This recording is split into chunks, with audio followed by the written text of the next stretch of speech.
ನಮಸ್ಕಾರ ಸ್ನೇಹಿತರೆ, ನಾನು ಹನುಮಂತ್ ಮಾಕೆ. ಬೆಂಗಳೂರಿನಲ್ಲಿ ನಡೆದಿರುವಂತಹ ಈ ಹೃದಯ ವಿದ್ರಾವಕ ಘಟನೆ ಕುಟುಂಬದ ಸಂಬಂಧಗಳು, ನಂಬಿಕೆ ಮತ್ತು ವೈವಾಹಿಕ ಜೀವನ ಕುರಿತು ಹಲವಾರು ಪ್ರಶ್ನೆಗಳನ್ನ ಹುಟ್ಟು ಹಾಕುತ್ತದೆ.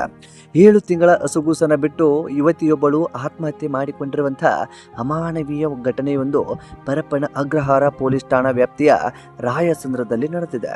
ಮೃತಳನ್ನ ಸಾನಿಕಾ ಗೌಡ ಅಂತ ಹೇಳಿ ಗುರುತಿಸಲಾಗ್ತಾ ಇದೆ. ಕೇವಲ 20 ವರ್ಷದ ಮಹಿಳೆ ಈಕೆ. ದುಃಖಿ ಬಾಳಬೇಕಾಗಿದ್ದಂಥವಳು, ಸಂಸಾರದ ಬಗ್ಗೆ ಸಾಕಷ್ಟು ಕನಸುಗಳನ್ನು ಹೊತ್ತಂಥವಳು, ಗಂಡನ ಒಂದು ಅನೈತಿಕ ಚಟುವಟಿಕೆಯಿಂದಾಗಿ ತನ್ನ ಪ್ರಾಣವನ್ನೇ ಕಳೆದುಕೊಂಡಿರುವಂತಾಕೆ ಒಂದು ಮಗುವನ್ನ ಅನಾಥ ಮಾಡಿ ಬಿಟ್ಟು ಹೋಗಿದ್ದಾಳ.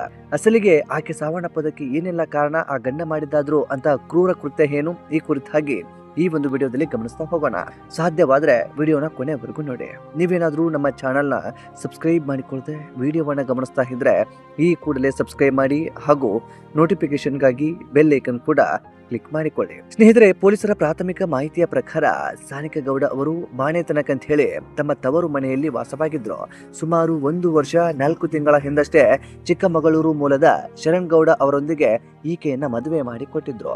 ದಂಪತಿಗೆ 7 ತಿಂಗಳ ಮಗು ಕೂಡ ಇತ್ತು. ಪ್ರಾಥಮಿಕ ತನಿಖೆಯಲ್ಲಿ ಹೊರಬಂದಿರುವಂತಹ ಮಾಹಿತಿಯ ಪ್ರಕಾರ ಪತಿ ತನ್ನ ವೈಯಕ್ತಿಕ ಸಂಬಂಧಗಳಿಗೆ ಸಂಬಂಧಿಸಿದ ಕೆಲವು ವಿಡಿಯೋ ಮತ್ತು ಆಡಿಯೋಗಳನ್ನ ಪತ್ನಿಗೆ ಕಳುಹಿಸಿಕೊಟ್ಟಿರ್ತಾನೆ ಅಂತ ಹೇಳಿ ಆರೋಪವು ಕೂಡ ಕೇಳಿ ಬರ್ತಾ ಇದೆ. ಈ ವಿಚಾರದಿಂದ ತೀವ್ರ ಮನನೊಂದಿರುವಂತಹ ಸಾನಿಕಾ ಗೌಡ ಮುಂಜಾನೆ ಸುಮಾರು 3 ಗಂಟೆಯ ವೇಳೆಗೆ, ಅಂತಂದ್ರೆ ಇವತ್ತಿನ ದಿನಾಂಕ ಜುಲೈ 26 ಬೆಳಗಿನ ಜಾವ 3 ಗಂಟೆ ಆಸುಪಾಸಿನಲ್ಲಿ ಒಂದು ತಪ್ಪು ನಿರ್ಧಾರವನ್ನ ಮಾಡಿಬಿಡ್ತಾರೆ. 3 ಗಂಟೆಯ ವೇಳೆಗೆ ತಮ್ಮ ಪತಿಗೆ ವಿಡಿಯೋ ಕರೆ ಮಾಡಿದ ನಂತರ ನೇಣು ಬಿಗಿದು ಆತ್ಮಹತ್ಯೆ ಮಾಡಿಕೊಂಡಿದ್ದಾರೆ ಅಂತ ಹೇಳಿ ಪೊಲೀಸರು ಶಂಕಿಸ್ತಾ ಇದ್ದಾರೆ.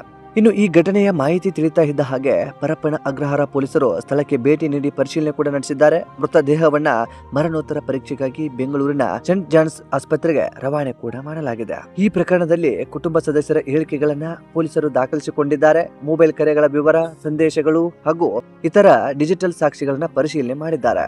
ಆತ್ಮಹತ್ಯೆಗೆ ಪ್ರಚೋದನೆ ಅಥವಾ ಇತರ ಯಾವುದೇ ಕಾನೂನುಬದ್ಧ ಅಂಶಗಳಿವೆಯೇ ಎಂಬುದನ್ನ ತನಿಖಾ ಅಧಿಕಾರಿಗಳು ಪರಿಶೀಲನೆ ಮಾಡ್ತಾ ಇದ್ದಾರೆ. ತನಿಖೆಯ ನಂತರವೇ ಪ್ರಕರಣದ ನಿಖರ ಕಾರಣ ಮತ್ತು ಹೊಣೆಗಾರಿಕೆಯ ಬಗ್ಗೆ ಸ್ಪಷ್ಟನೆ ಸಿಗಲಿದೆ.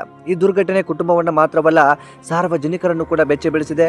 ಯಾವುದೇ ವೈವಾಹಿಕ ಅಥವಾ ವೈಯಕ್ತಿಕ ಸಮಸ್ಯೆಗಳು ಎದುರಾದಂತಹ ಸಂದರ್ಭದಲ್ಲಿ ಕಾನೂನುಬದ್ಧ ಮತ್ತು ಮಾನಸಿಕ ಆರೋಗ್ಯ ತಜ್ಞರ ನೆರವನ್ನು ಪಡೆದುಕೊಳ್ಳಬೇಕಾಗತ್ತೆ. ಆದರೆ ಅದೆಲ್ಲವನ್ನು ಕೂಡ ಹೊರತುಪಡಿಸಿ ಏಕಾಏಕಿಯಾಗಿ ಒಂದು ತಪ್ಪು ನಿರ್ಧಾರವನ್ನು ತೆಗೆದುಕೊಳ್ಳೋದ್ರಿಂದ ಆಕೆಯನ್ನೇ ನಂಬಿರುವಂತಹ ಅಥವಾ ನಿಮ್ಮನ್ನೇ ನಂಬಿದಂತ ಕುಟುಂಬ ಇದೀಗ ಬೀದಿಗೆ ಬಂದು ನಿಲ್ಲುವಂತ ಪರಿಸ್ಥಿತಿ ಎದುರಾಗಿ ಬಿಡುತ್ತೆ. ಇದೀಗ ಕೇವಲ 7 ತಿಂಗಳ ಹಸುಗೂಸು, ಏನೂ ಕೂಡ ಪಾಪವನ್ನ ಮಾಡದೇ ಇರುವಂತ ಹಸುಗೂಸು ಇವತ್ತು ತಾಯಿ ಇಲ್ಲದೆ ಅನಾಥವಾಗಿ ಬಿಟ್ಟಿದೆ. ತಾಯಿ ಮತ್ತು ತಂದೆಯ ನಡುವಿನ ಒಂದು ಮನಸ್ತಾಪದಿಂದಾಗಿ ಇಂಥದ್ದೊಂದು ದುರಂತ ನಡೆದು ಹೋಗಿಬಿಟ್ಟಿದೆ. ಅದೇನೇ ಇರಲಿ, ಇಂತಹ ಪ್ರಕರಣಗಳು ಇತ್ತೀಚೆಗೆ ಹೆಚ್ಚಾಗ್ತಾ ಇದ್ದಾವೆ. ಅದಕ್ಕೆ ಏನು ಕಾರಣನೋ ಅದು ಗೊತ್ತಾಗದಂತ ಪ್ರಶ್ನೆ ಆಗಬಿಟ್ಟಿದೆ. ಸ್ನೇಹಿತರೆ, ಈ ಒಂದು ದುರಂತದ ಕುರಿತಾಗಿ ನಿಮ್ಮ ಅನಿಸಿಕೆ ಏನು ಎಂಬುದನ್ನ ಕಾಮೆಂಟ್ ಬಾಕ್ಸ್ ಅಲ್ಲಿ ಮೆನ್ಷನ್ ಮಾಡಿ. ಸಾಧ್ಯವಾದ್ರೆ ಈ ವಿಡಿಯೋನ ನಿಮ್ಮ ಫ್ರೆಂಡ್ಸ್ ಹಾಗೂ ಫ್ಯಾಮಿಲಿಗೂ ಕೂಡ ಶೇರ್ ಮಾಡಿ. ನಮ್ಮ ಚಾನೆಲ್ನ ಸಬ್ಸ್ಕ್ರೈಬ್ ಮಾಡಿಕೊಳ್ಳದೆ ವಿಡಿಯೋವನ್ನ ಗಮನಿಸಿದ್ರೆ ಈ ಕೂಡಲೇ ಸಬ್ಸ್ಕ್ರೈಬ್ ಮಾಡಿ ಹಾಗೂ ನೋಟಿಫಿಕೇಶನ್ಗಾಗಿ ಬೆಲ್ ಐಕನ್ ಕೂಡ ಕ್ಲಿಕ್ ಮಾಡಿಕೊಳ್ಳಿ. ಮತ್ತೆ ಮುಂದಿನ ವಿಡಿಯೋದಲ್ಲಿ ಸಿಗೋಣ. ನಮಸ್ಕಾರ.